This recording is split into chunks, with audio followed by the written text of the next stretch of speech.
Welcome to On the Middle East, Al Monitor's weekly podcast on the big stories of the day.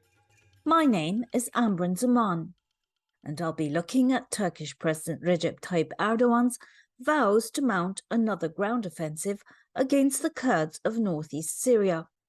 Last month, Turkey launched a wave of crippling air attacks against a broad range of targets, including for the first time against joint US Kurdish bases in northeast Syria. The Syrian Kurds countered with their own offensive, a public relations one, with the commander of the US-backed Syrian Democratic Forces, Mazlum Kobani, appearing on the pages and screens of major US media outlets. He appealed for the United States' help to prevent another Turkish invasion that would further undermine the fight against the Islamic State, he said, and wreak further chaos and misery on his people. But it's the Russians who take credit for Turkey not having attacked from the ground so far. With us here today to discuss these developments is Fabrice Balanche, a French academic specializing in Syria, who knows the country intimately and has written several books on it. Balanche has been consistently pessimistic about the future of Syria and believes that it's only a matter of time before Turkey strikes again.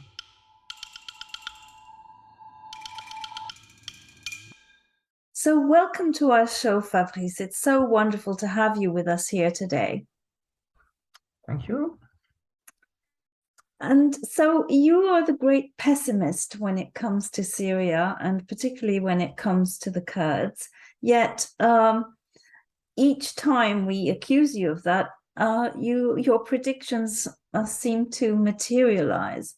And you have more recently again been saying that you believe that Turkey will carry out a ground offensive against the Syrian Kurds, as Erdogan has been threatening for some time. Yet there has been no ground offensive, and it's been, I think, close to a month, if not more, since he delivered those new threats. And in fact, Putin's envoy, Mikhail Bogdanov, on Monday claimed that he'd actually persuaded Turkey not to do this. So what's going on, Fabrice? Are you wrong this time, or do you think that a ground offensive is coming? But I would like to be wrong, because if there is a ground offensive, I think that it's nearly the end of the Kurdish autonomy on northeastern Syria. Nobody want to keep northeastern Syria free. First, Turkey, they cannot accept the local administration, and they want to destroy it. And also, Russia and the Syrian regime don't want to. So the Russians are using the Turkish threat against the Kurds to persuade the Kurds to leave the American alliance and to come back under the control of Assad.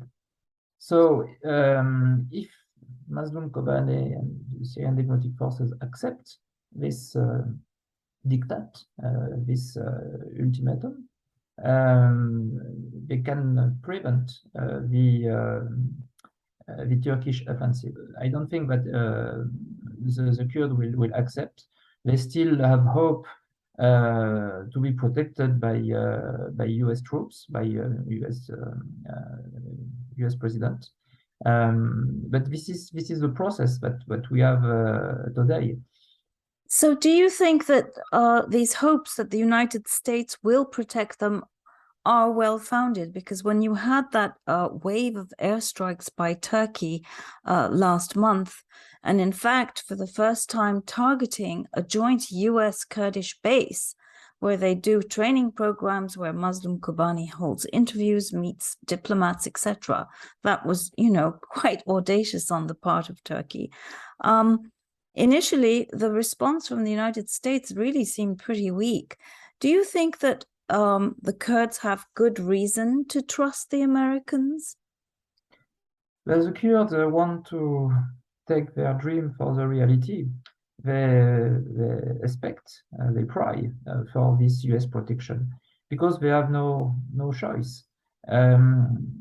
Since 2017, the first time I went to northeastern Syria when I meet Ilham Ahmad, for instance. She told me the US, the West have a debt because we fight Daesh. We come back to Raqqa. So they give us a promise that they will support our freedom. They will support. Willing to create a Kurdish statelet on northeastern Syria. And I asked, but Erdogan is going to take Afrin. She said, no, it's impossible. We will be protected by US, and we are strong to protect Afrin. 9 months later, it was the first attack against Afrin, and after 3 months, Turkey took Afrin, and US didn't tell anything. The second time, same discussion with not Ilham Ahmad, but with other people about Tel Abyad and Ras Al Ain. No, the US will protect us, etc. And they haven't do it. So I think that it will be the same thing very soon if Erdogan decides to take Kobane, because the real target is the Kobane, to join Jarablus and Tel Abyad. US will protest, but they will not take strong measure against Turkey. The only problem for US is what can we do with Tel Hol, with the jihadists who are in jail and controlled by the Kurds. Well, also, the United States is really not present in Kobani anymore. That ended in 2019 when Turkey came in for its Operation Peace Spring. And in the wake of that, the United States actually destroyed its own base there. Yes. So that really means that physically they can't actually do anything. What they can do perhaps is impose more sanctions on Turkey as they did then. But it's down to the Russians this time, isn't it?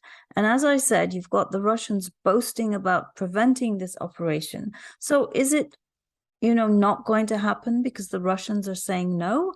Or is this some kind of theater between, Turkey and the Russians? What will happen next? You say Turkey will go for Kobani. Will it? Or have the Russians actually put the brakes on this?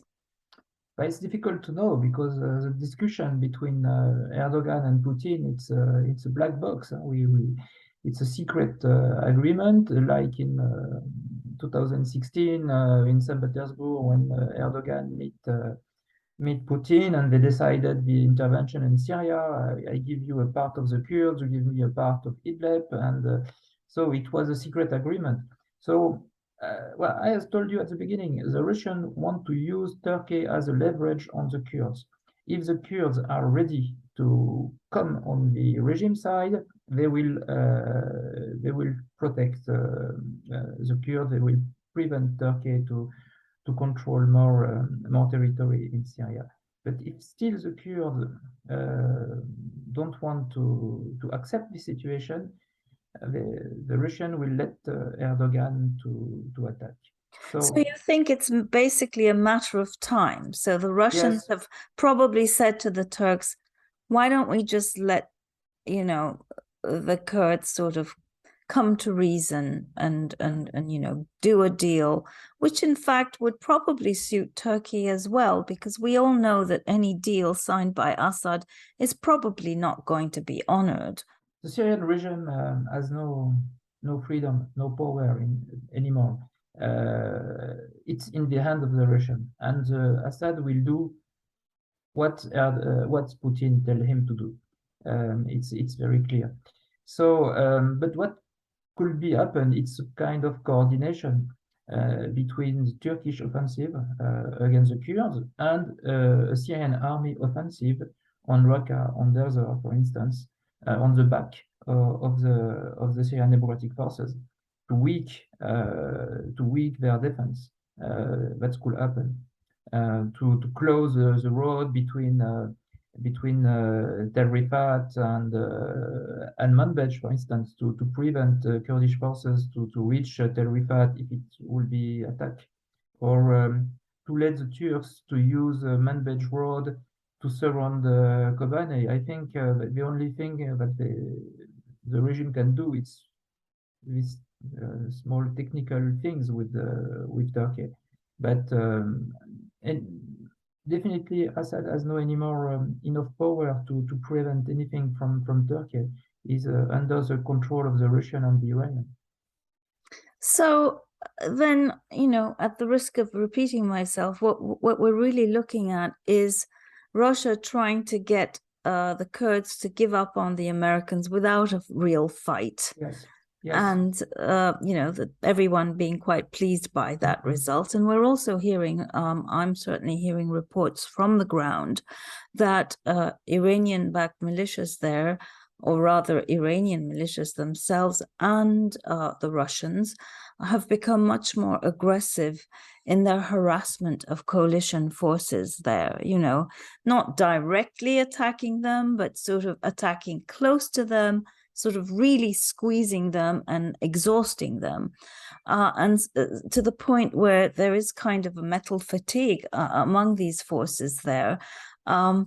Have you been hearing similar reports? After all, there are French forces on the ground there too, and I know you have good contacts. Have you heard anything similar, Fabrice? No, because there is special French forces, but very few people. Just to have a foot on the ground, but we don't know where they are, what they are doing. It's a very secret operation from the French government. But it's clear that you have an harassment from the Shia militia who are close to Darza, and they target the US position who are on the other side, on the Euphrates, because they know very well that the US presence is fragile on northeastern Syria. And if there is any risk for the American troops, Biden could decide to withdraw the troops. And they try to install a climate of insecurity for the US troops. Yes, but then again, there really is this very real problem of all those ISIS fighters and their families in Al-Hol and in the prisons, who do pose a real threat to everybody's security. I mean, I would say primarily to the Kurds' own security. How do you get around that? I mean, if the SDF is no longer able to protect, or rather to, defend those prisons and keep them under control, can the Syrians, can the Russians, how do you get around that problem? Yes, it's a very big problem, because if the Syrian troops come on Hasakeh, Tel Hol,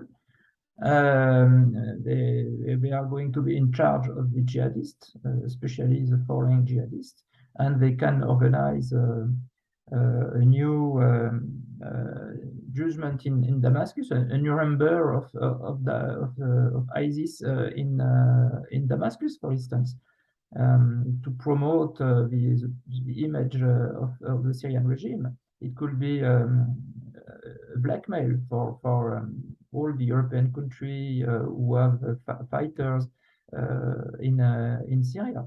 Because so are you suggesting that the Assad regime could see this as a way of rehabilitating itself by taking on this burden and saying, okay, guys, don't worry, I'll take care of this, and yes, I take care of some of them, and methods sort of do what they do with their own dissidents, opponents, and of course nobody's going to shed any tears for those guys, but of course there are not civilians exactly, since we know how radicalized the women are, but then there are those children, some of whom have European nationality. What about them? So that was there is an emergency to withdraw also these people from Tel Hol, and to find a solution quickly. because this risk. First, they can escape if you have a Turkish offensive, like it was already the case in 2019. Al-Mabrouke or the jail in Kamishli was open.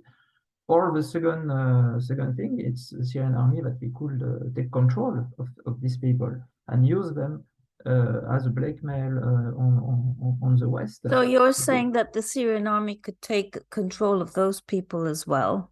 Yes, and I think that probably in the discussion, it's something, of course, secret, but you can have a deal between the Russian Syrian regime and the Syrian Democratic Forces, because we know that for the protection not the protection, for the taking control these people, the Syrian Democratic Forces get some weapons, some advantage from the West.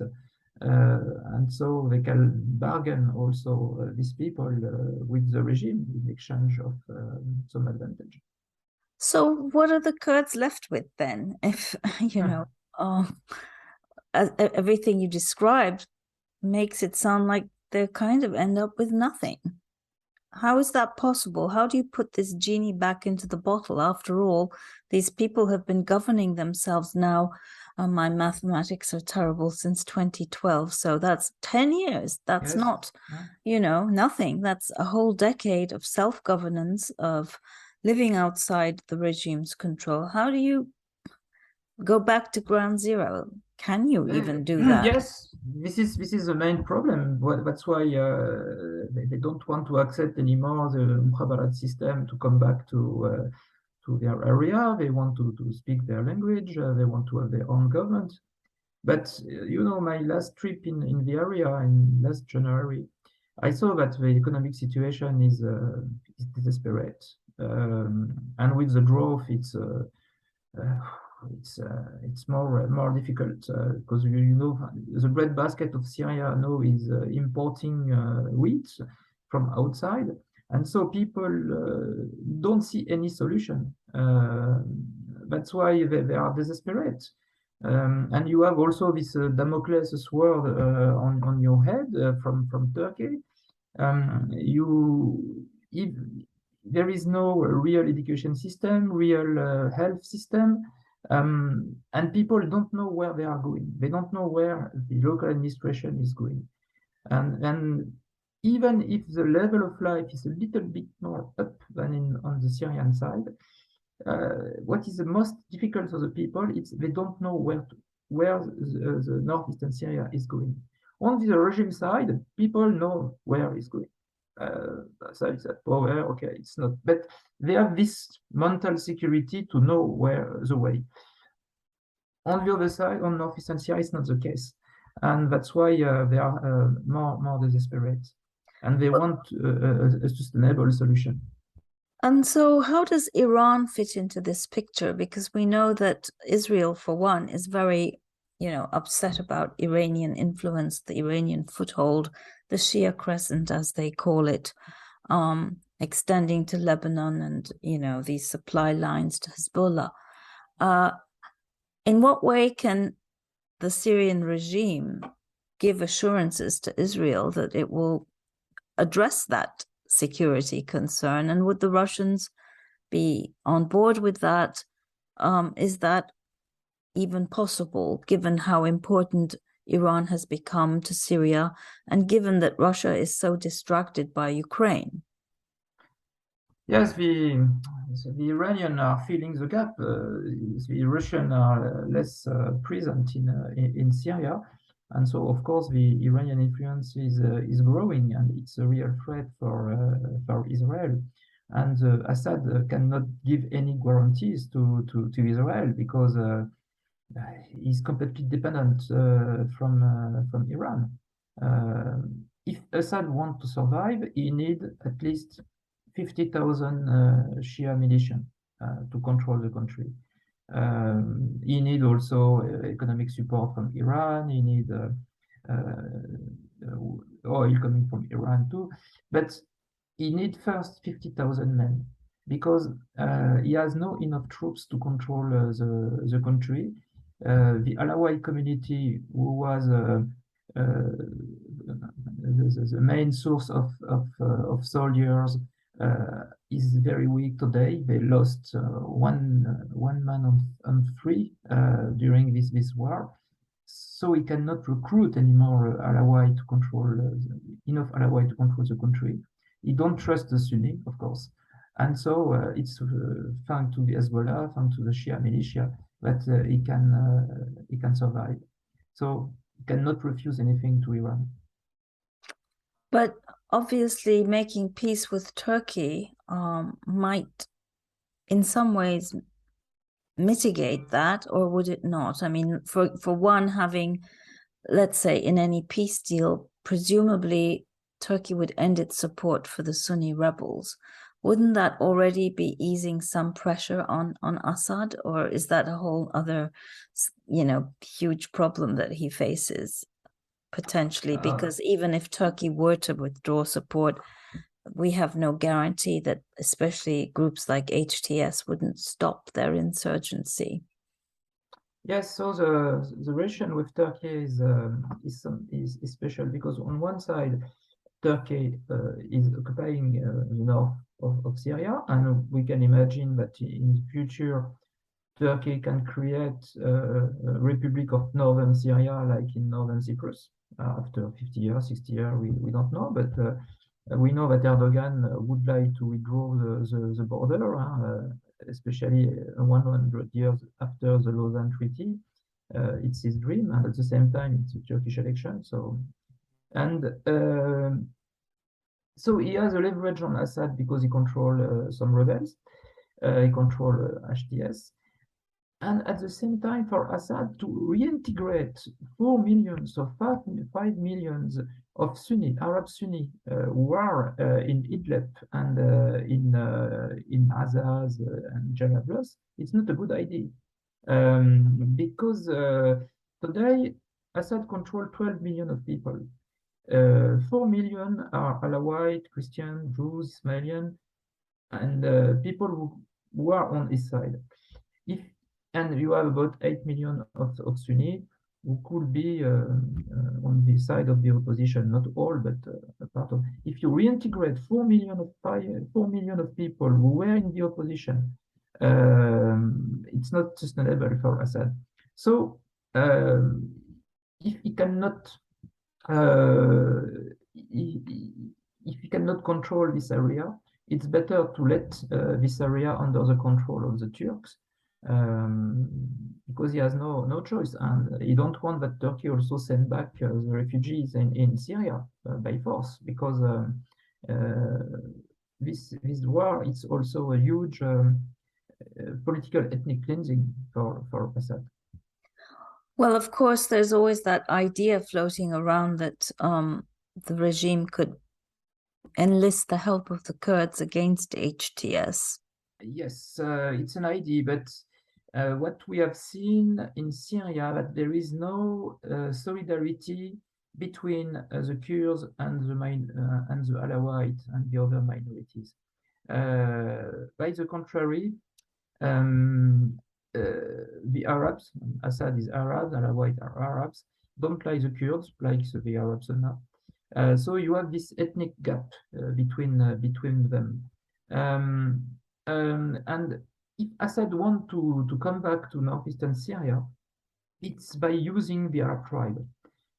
When I visited Manbij, Raqqa, even Kamishli, I saw a tribal leader. And you understand that the tribal leader don't support the Kurdish administration. Okay, they are silent because the Kurds are the stronger for the moment, but they are waiting. The Syrian army come back, or even Turkey come to the area. They prefer to be ruled by an Arab than to be ruled by a Kurd. So Assad and the Kurds, Assad cannot give autonomy or freedom to the Kurds because he promised to the Arab tribe the power when he will come back.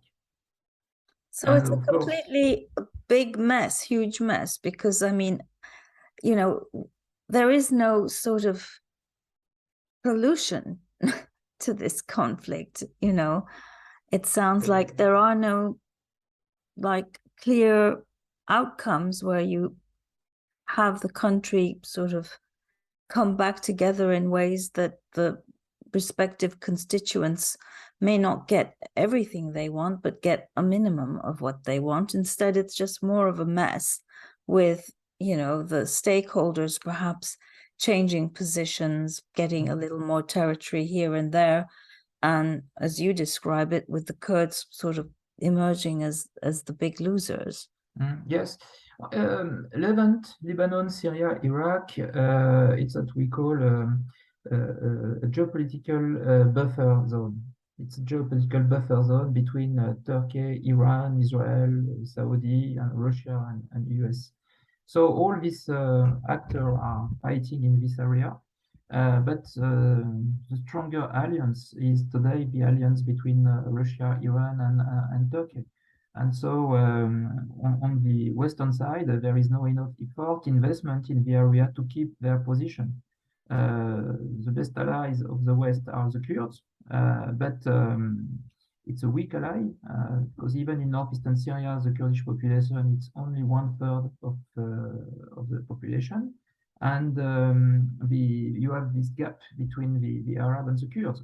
So, and US know very well this situation, and they know that it will be difficult to stay on long term in this area. They find a way to save the face. They would like to probably that to keep some freedom for the Kurds, but I don't tell it's an impossible mission, but it's very, very hard. You need more investment, more troops, more money, and I don't think that the West is ready to invest so much on northeastern Syria, and also especially because they need Turkey against Russia, and they know that the price to keep Turkey on our side. I don't know if it's on our side, but at least at the middle between Russia and the West, it's to give to Turkey the Kurds.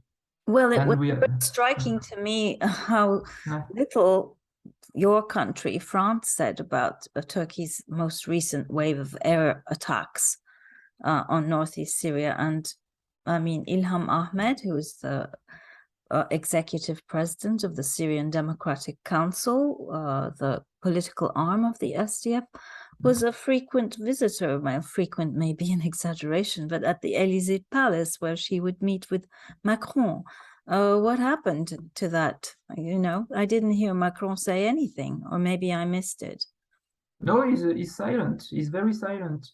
In 2019, he was angry against Turkey.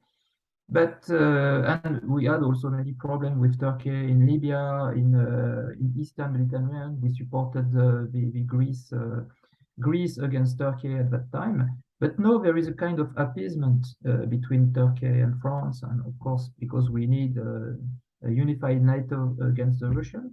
So we don't. Macron is very, very silent about this. And that's why. So overall, it seems like the sort of very strong support that existed, particularly at the height of that ISIS, campaign, anti-ISIS campaign, is slowly receding. Yes. I mean, clearly the Kurds have become very good at public relations. We saw how Muslim Kobani managed to talk to all the top media outlets in the United States. But can that in the end save the day? We simply don't know. It's all rather depressing, Fabrice. So, I mean, final question.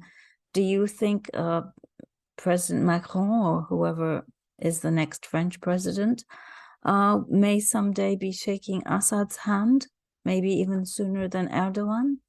It will be very difficult for Macron or even for the next president to see Assad again, to reopen the embassy. It will take time. Not just because you have this French willing, don't check again the end of Assad, but also because Assad don't want. Assad don't want to have a relation with France, official relation with France. He want to punish France because France was at the beginning the head of the coalition against Assad. And so he cannot do the same thing with US, of course, because US it's a world power. But France has less importance today at the world level or even at the European level. No, it's Germany who rule the European Union. You have no anymore this couple, France and Germany, who are ruling the European Union. So there is no need for Assad to re-establish relation with France, and we don't have any leverage on Syria anymore. But and how does he rebuild the country? Where does the money come from? How is that gonna work? Oh, Assad know very well that Europe will not pay for to reconstruction of Syria, because Europe told that without any election, political transition, we will not pay for Syria. So Assad is waiting money from the Gulf. Will that come? From Emirate, for Kuwait, from Saudi Arabia, because Russia is pushing this country to pay for the reconstruction. And the argument of Russia, if you don't want that Iran control all Syria, you have to support Syria a little bit.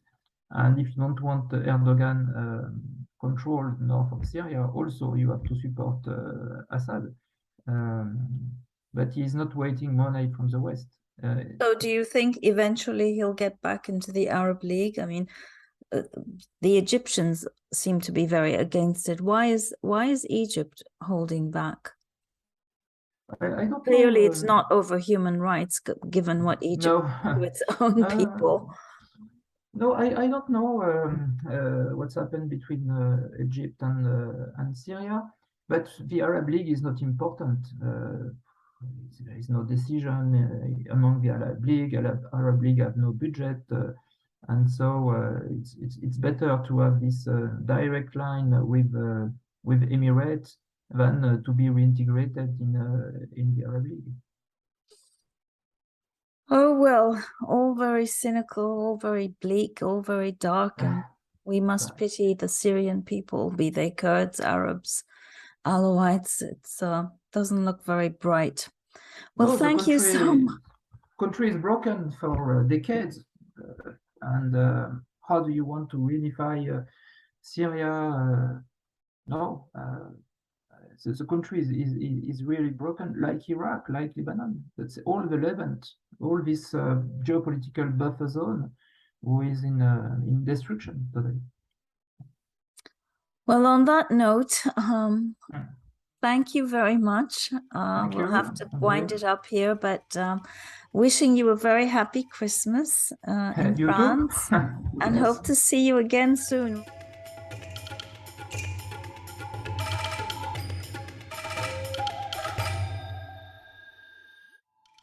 And this brings us to the end of this week's episode of On the Middle East.